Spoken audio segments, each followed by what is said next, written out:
nasambahin niya lamang ang nag-iisang dakilang tagapaglikha at wala ng iba. Papaano? Ito ay sa pamamagitan ng pagsunod ng isang tao sa lahat ng mga propeta na unang pang mga propeta mula sa pinakaunang propeta. Hanggang sa pinakahuling propeta na si Propeta Muhammad, sumakanya nawa ang kapayapaan.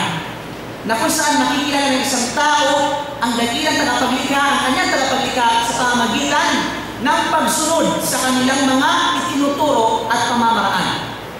Sa pamamagitan nila, ginabayan ang tao mula sa kadiliman papuntang liwanag.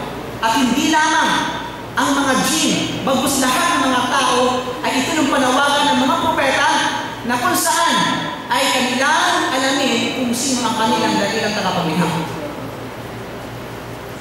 النبي صلى الله عليه وسلم جاءنا بهذا الدين العظيم الذي لا يقبل الله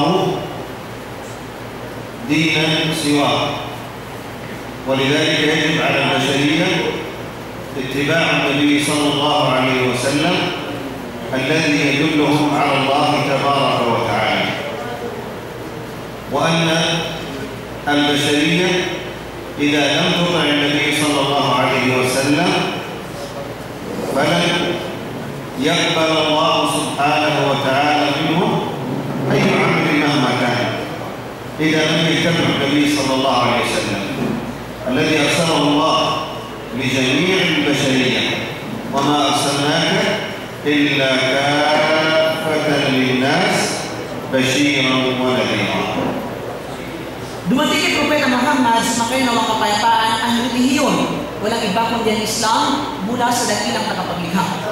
Na ito ay kanyang isinabuhay, na katotohanan na rapat ang bawat tao na sumunod sa pananampalataya nito. Sa kadahilanan, sinuman ang tao na naghangad ng pananampalataya na bukod pa sa ipinadala ng dakilang tagapaglikha ay hindi tatanggapin ng dakilang tagapaglikha na anuman mula sa kanyang nakabutihan.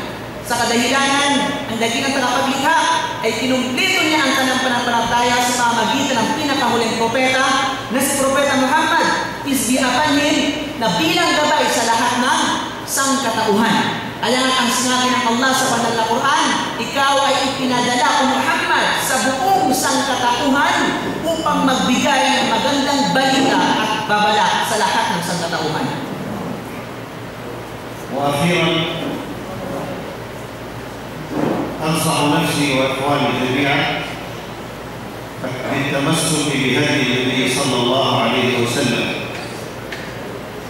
حتى نحشر في زمرة النبي صلى الله عليه وسلم يوم القيامة، وحتى يرضى عنا ربنا، وحتى نكون في هذه الدنيا من السعداء، وفي الآخرة في الجنة مع الأنبياء والصديقين والشهداء.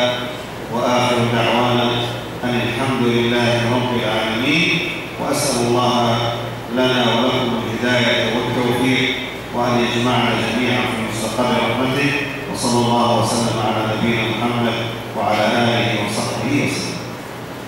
Ang pinakahuli na kanyang ibinigay sa atin na panayam ay ang pagpapayo sa inyo at sa kanyang sarili, higit lalo sa mga Muslim o sa mga nananampalataya sa Allah subhanahu wa ta'ala, na dapat bawat isa sa atin, bawat Muslim ay panghawakan ang relihiyon na ito sa kadahilanan. Ang relihiyon na ito ang kanyang ikatatagumpay sa ibabaw ng mundo, higit lalo sa kabilang buhay. At upang sa ganun, sa pamamagitan ng pagsabuhay o paghawak ng mabuti sa relihiyon na ito, ay magiging malapit siya sa Allah subhanahu wa ta'ala, magiging malapit siya kay Propeta Muhammad sa mga kapayapaan pagdating ng araw ng paghukom.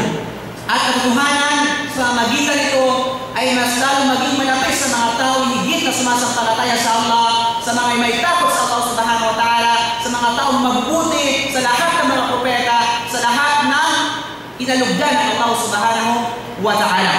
Kaya nga, pagkatapos ng sabihin ito, siya ay humingi ng pray o kaya panalangin sa Allah subhanahu wa ta'ala, naway gayahan tayo ng Allah subhanahu wa ta'ala, naway gawad sa atin ang kanyang habag at kapatawaran, at naway ipunin tayo ng Allah subhanahu wa ta'ala sa labing ito ng may lugod at